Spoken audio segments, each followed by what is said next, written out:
So it seems like a lot of you guys like Stardust Valkyrie, and it's good that it's getting a lot more interest as of late. However, we kind of realized that even though we can talk to you about how cool it is, we kinda gotta show you how it works. So consider that done. Let's give you a tutorial about Stardust Valkyrie. Controls and basic mechanics. If you have any sort of fundamentals when it comes to the platform fighter genre, you'll probably want to skip this. But if you're brand new and you want like a full through line of what to do, here it is. There's a few things that every single platform fighter has. That's attack, specials, grabbing, blocking, and to jump. Let's go over all of them. If you press the attack button, what's going to happen is that you'll just get a simple jab. Usually won't do much on its own, it's when you combine it with other mechanics that it gets a lot better, but we'll talk about that later. What we should talk about is the different kinds of attack buttons that you can do.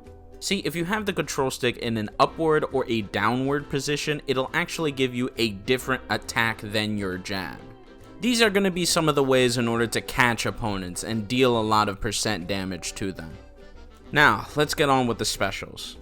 Specials are like attacks, but they're designed for each character. So just like the attack button, you can flick the control stick in different ways and produce a different sort of special. For example, flicking the control stick to the sides or upward will be an entirely different move that you can use on the opponent. This is also a little tip for you new people. If you're flung out of the stage and you want to come back, usually it's a good idea in order to use up B. Keep that in mind when you play. It's a very important move in order to recover. Other than that, the attack and special button are really used normally in order to attack and really go on the offensive with the opponent. So, with that out of the way, let's talk about grabs and blocking. Blocking in this game is also kind of like any other platform fighter. When you hold the block button, a shield will encompass you that can protect you against most attacks. So it's very good for a defensive play. But if you're newer, you may be asking yourself, well, how do I beat this sort of thing if it's just going to block all of my attacks or most of my specials? Well, this is where the grab button comes into play. Grabs beat shields, so if you do the grab button next to someone that is shielding, you are able to interact with the opponent. Still very basic concepts, but overall fundamental. Now let's talk about jumping. Jumping is really good in this game. Not only is it going to provide the movement that you can do in order to actually get away from some people, but it's also going to be the main way in order to do other types of attacking moves on the opponent. You know how we talked about attack buttons and the special button by itself? We'll add jumping into that and you actually get different moves. For example, if you jump and hit the attack button, you'll actually get a special normal that you normally don't ever get. And if you remember previously from flicking the control stick in different areas, it gives you different attacks also. There's a neutral one, there's an up one, there's a down one, and there's a side one. All of these together are going to be the ways in order to interact with the opponent and actually play the game. Don't expect yourself to master all of them in time. Sometimes it takes a lot of play in order to know what moves are good against what. The final buttons that I would like to talk about are the record and the pause button. They're pretty simple though, so it's not going to take a long time. You assign a button to record and assign a button to pause. This will record things so that you can play them out in training mode, and the other one, pauses the game. Easy peasy. These controls are also going to be set every single time you play the game first, so you're fine. Now that we've gone through controls, let's talk about the basic mechanics. I talked about shield before, but there's a little bit more that you can lean into when it comes to this. Your shield is not invincible. Every single time the opponent hits you, it will go down in size, making you exposed to a lot more things than usual. Not only that, but if you shield and then press attack, it will actually give you a grab animation. This is especially good if you don't want to drop your shield and grab at the same time. These shields can also be angled with the control stick, which can prevent shield poking, which is just a term that happens when you're shielding and then someone pokes the area where the shield isn't at, giving you a good confirmed attack. But let's talk about wave dashing. Wave dash in this game is very easy in order to perform. Jump and then immediately, I said immediately as you jump, flick your control stick to a single direction and then press the bumper to air dodge. With this, if you're able to do it consistently, will perform multiple wave dashes at once that you can use in order to schmoove on your opponent. To add on to that, if you actually jump and do the air dodge button by itself, it will give you invincibility for a half a second, but you'll then be put in a special position where you fall and you can't do anything about it. This is most likely used in order to bait people, or to give you an extra option if you need it. If you're still having a problem to executing wave dashing consistently, you can do an easier option. Press the shield button and then press left or right on the control stick. This is what we call an instant wave dash, and will give you a wave dash that, even though it doesn't have all the properties that a full wave dash would do, would at least give you the momentum in order to go left and right. Instant wave dashes have their instances when you need them for movement, but it's more usually made in order for people to easily do some type of wave dashing before you go fully into it. Okay, recovering. I talked about this a little with up B, but this is going to be a really good throughout if you're out of the stage. When you are knocked off of the stage, it is very important to get back to it so you don't die. Usually the easiest way that you can try to do this is by jumping. Almost every single character has a jump from the ground and then a double jump in the air. It is this double jump in the air that you are going to use in order to get back.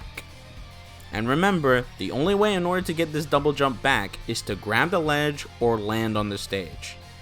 Getting hit from your double jump will not give it back to you. As I have said before, most characters have an up special that are usually good ways in order to get back onto the stage. However, if you don't land on the stage or you don't get on the ledge before you do it, you will be put in a special animation where you cannot do anything until you touch the ground or get back on ledge. And remember, this is applied instantly, so if you go up B, you can't just double jump afterward. Ledges are the game's mechanics where you can grab onto the edge of the stage as an easier way to get back up on it. Grabbing the ledge gives you a small window where you cannot get hit, and if you immediately grab the ledge again after letting go, you will not regain invincibility, unless you land back on the stage. So keep this in mind, if you try to camp your way into this, you're gonna get hit for it, eventually. If you can't quite grab the ledge when recovering, there is something you can do. See, you can actually jump off the walls of the stage in this game. This is done with a very simple input of pressing the control stick in the direction towards the wall, and then immediately pressing away from it. So let's say you're on the left side of the stage, right, and you want to do a wall jump. Simply flick the control stick right, then flick the control stick away. This way, you will jump up and away from the wall. This is also interesting because you regain the use of your up special when doing this. However, you don't really regain any jumps. However, let's say you use your options in order to get back on the ledge. What are some things that you can do against the opponent? Well, there are three main options. That's normal, short hop, and full hop get up. Pressing the control stick to the ledge performs a normal getup, which essentially inputs a ledge dash for you, or a wave dash from the ledge. You can do a lot of things immediately after performing this thing, and it almost has no end lag. If you want to do a short hop from the ledge, it's done by pressing the jump button. It places you slightly above the ledge and has its uses, although it is kind of niche. Or you can do full hop. A full hop will put you at about a platform's height above the edge and is done by pressing up on the control stick. It's very good to mix up your ledge options, but generally leaves you very vulnerable. I know it seems like a lot, but really it's just a simple button input for most of these things, and they're very fundamental for your defense, especially when you get back from ledge. Let's talk a little bit about teching. Teching is a term that refers to reducing the time you stay on the ground after getting hit into it.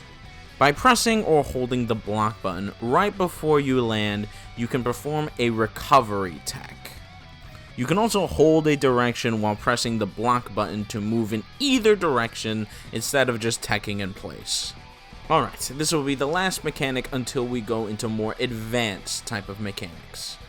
Universal Shines.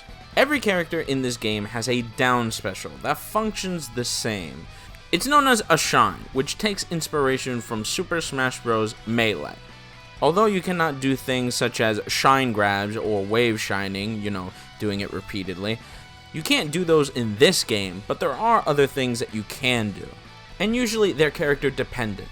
So it's nice to familiarize yourself to other characters. Now, let's get a little more advanced. The first advanced mechanic that I would like to introduce is definitely the Hitstun Mechanics. But I guess we gotta go through what Hitstun is. Hitstun is the term for how long it takes for your opponent to be actionable again after you hit them. Different moves on different characters will have more or less hitstun, it depends. Regardless, more hitstun your opponent is in, the easier it is to combo them. This is usually universal in platform fighters, but in Stardust Valkyrie, it's actually a lot different. Stardust Valkyrie's hitstun and knockback usually scales at about 5%, and it stays consistent until you reach about 100. If it goes to 100, the knockback will actually increase by 30%. And it's usually used so that you can KO the opponent at higher percents very easily. It was formerly known as the Stardust Critical, but because of community influence, mainly me, it's now referred to as Hundo. To put you to the side a little bit, there's also something called Hitstun Commas. It's actually a very interesting phenomenon. Sometimes, when hit into a platform or the stage, and instead are left inactionable for various amounts of time, depending on the move. Although it is a glitch, it's left in intentionally, cause it's funny. The KO screen is actually very interesting in this game because it appears on the last stock when you land a move that is a guaranteed KO, and it makes the battle seem a lot more hype. Okay, block stun. When hit while blocking, you are put in a certain amount of frames of block stun, where you're not actionable during those frames. At first shield pressure, you cannot be grabbed 6 frames after the last one of block stun to prevent guaranteed throws afterward. This makes it so that you can pressure your opponent in order to move out of the way or commit to something, because if they don't, they're either going to have less shield for the future or you're just going to get a random hit on them. SweetSpots. Certain hitboxes of individual moves are called sweet spots, and they usually are on the edge of a hitbox, whether it be inside or outside of it. These special hitboxes increase the knockback by about 10%, which means that these are very good moves in order to kill and combo the opponent. We finally got into move canceling, and there is a lot to talk about. A lot of moves in Stardust Valkyrie are cancelable, meaning that you can perform some input to end the move earlier and combo where you couldn't before. So let's talk about shield and jab canceling first. On the ground, there are 2 moves that you can cancel into as much as you want on hit. You can always cancel shine into jab and vice versa. These 2 moves also combo into any other grounded attack or special, but not really the other way around. These 2 moves can also be cancelable with a jump, which, with shine, can lead into easier aerial combos. You can also cancel shine into anything on the ground and in the air, but jabs only exist on grounded moves. There is another thing called double jump canceling, or DJC. Every aerial move can be cancelled with a double jump in the air on hit. After that, you can then perform a second aerial. You can only really do this if you still have a double jump though. Double jump canceling is the backbone of combos in Stardust Valkyrie, and really makes it seem more like an anime fighter than anything else. With wall jump canceling though, you can cancel your side special or your up special, but no other moves. This is to aid you in recovery, and is also used to aid in edge guarding and scramble situations at ledge. Edge canceling. When landing with a move on any edge, either the ledge or either at the end of a stage or the end of a platform, if you slide off, it actually cancels the animation of the move, leading to some potential combos if performed correctly, or if alternatively, you can actually get back on stage pretty early. That was mostly offensive type moves, so let's talk about defensive types. Shield pressure. Shield pressure is the act of hitting your opponent while they're shielding. This forces them in order to keep doing the shield button, and also makes them susceptible to mix-ups if you grab them. The most common way to do this is by repeatedly canceling shine into jab, but often with each character there are individual setups for insane amounts of pressure. Perfect blocking. To add on to shield pressure, there's a defensive mechanic that you can use against it, which is called perfect blocking. You can negate a lot of shield pressure with a perfect block by pressing the block a few frames before you would get hit. That's how you perform it. This has better frame data, or less block stun, and more pushback, able for you to get away from the opponent. You can also let go of shield and press it again to buffer a perfect block, and escape shield pressure more easily than usual. L canceling. When you perform an aerial and press the shield button before you land, it allows you to cancel around half of your landing lag. This allows you to follow up faster on slower combos, as well as avoid punishment for missing. It's important to note that when you L cancel, it actually shortens the animation of your landing, and this leads to you moving less when you land, so things like edge canceling can be a little more difficult. Pivot grabs. Pivot grabs are an additional way where you can grab out of shield. But in order to do this, you have to move forward slightly and grab behind you. But to perform that, you have to wave dash out of shield and simply pressing forward on the control stick, and then keep holding down on the shield button, and then immediately turn around and press the attack button at the same time. Spring dashing. Spring dashing is definitely one of the most interesting things about this game. It's one of the most optimal forms of movement and pressure that you can use against someone. You simply press diagonally upwards in the direction you want to spring dash while holding down the shield button. You are entirely actionable after you leave the ground, and it can lead to a lot of pressure. You can also input a spring dash by using the manual wave dash input, but instead of diagonally down, you input diagonally up. Ledge hopping. Ledge hopping is simply another way to recover from ledge, this time by using spring dash. By spring dashing on the ledge, you will hop off on the ledge and boost yourself forward. Be careful though, regarding the angle of your stick, too high of an angle and you will instead air dodge upwards. There's a mechanic in this game that is very fascinating that I talked about beforehand, and it's called UPR. This is when all projectiles from an opponent will actually disappear if you hit the opponent itself. It exists to make dealing with zoners a little bit easier. And finally, clashes. When two moves of your corresponding types collide at the same time, they will clash. Clashing moves do not do damage or hit stun, but may still be cancelable to other moves. An example would be an Atlas and Darwan jab one frame apart, and both moves become an active hitbox at the exact same frame and hit each other.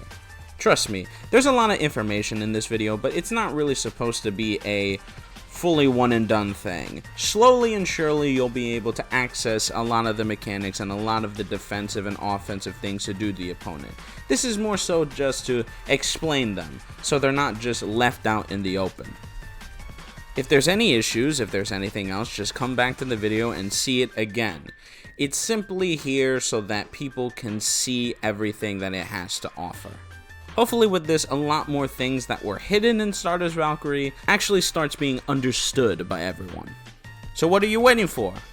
Play Stardust Valkyrie.